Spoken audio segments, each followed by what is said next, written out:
The Return of Thandeka. I remember the day I found out about Sipho and Lerato. I was folding laundry in our small living room when I overheard two neighbors gossiping just outside the window.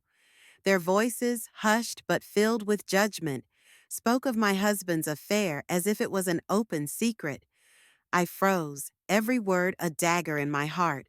For months, I had noticed the changes in him: the late nights, the sudden, unexplained business trips, the way he barely looked at me anymore.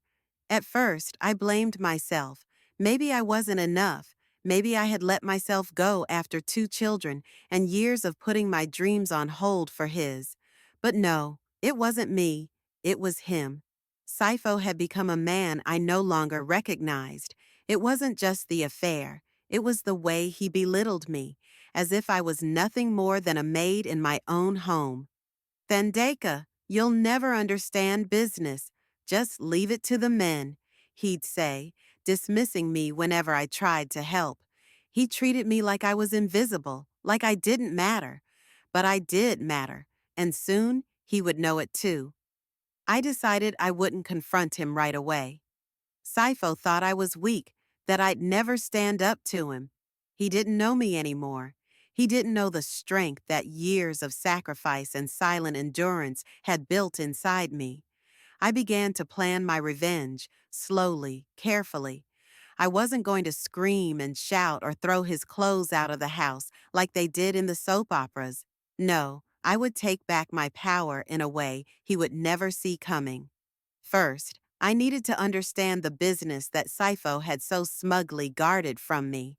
While he was away on his trips, I went through his office at home, flipping through contracts, bills, and receipts.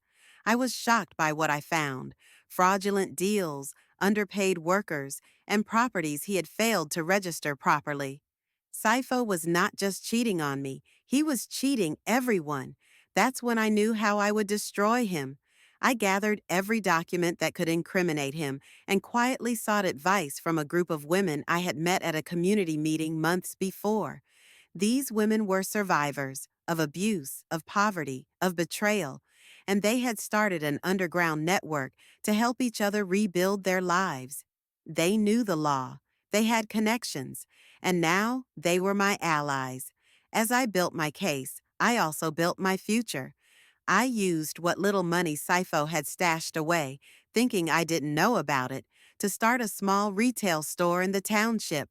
At first, I sold everyday essentials: bread, sugar, candles, nothing fancy. But slowly, word spread that I was selling cheaper than the big supermarkets. People started coming to me instead of them.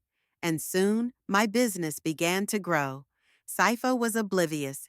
He was too wrapped up in his affair with Lerato to notice what I was doing. He didn't even know about the meetings I was having with lawyers or the deals I was making with the local women's cooperative. He thought I was still the same docile wife, waiting at home, cooking his meals, and tending to our children. But that Thandeka was gone. The day I filed the legal claims against Sipho, I felt a strange calm wash over me. There was no fear, no hesitation. I knew that once the authorities looked into his business dealings, it would be over for him. And I was right. Within weeks, they began to investigate. His accounts were frozen, his properties seized. His business crumbled under the weight of the accusations.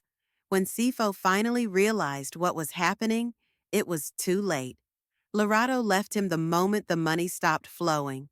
She wanted nothing to do with a man whose empire had turned to dust. And Sipho, well, he tried to blame me. He came home one night shouting, accusing me of betrayal. "Why, Thandeka? Why would you do this to me?" He spat, his voice trembling with rage.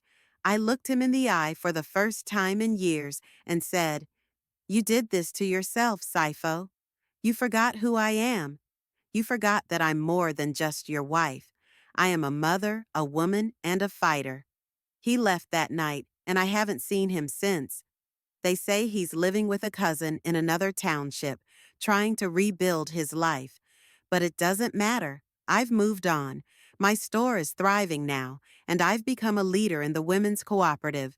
The same people who once whispered about Sipho's affair now speak of my strength and resilience.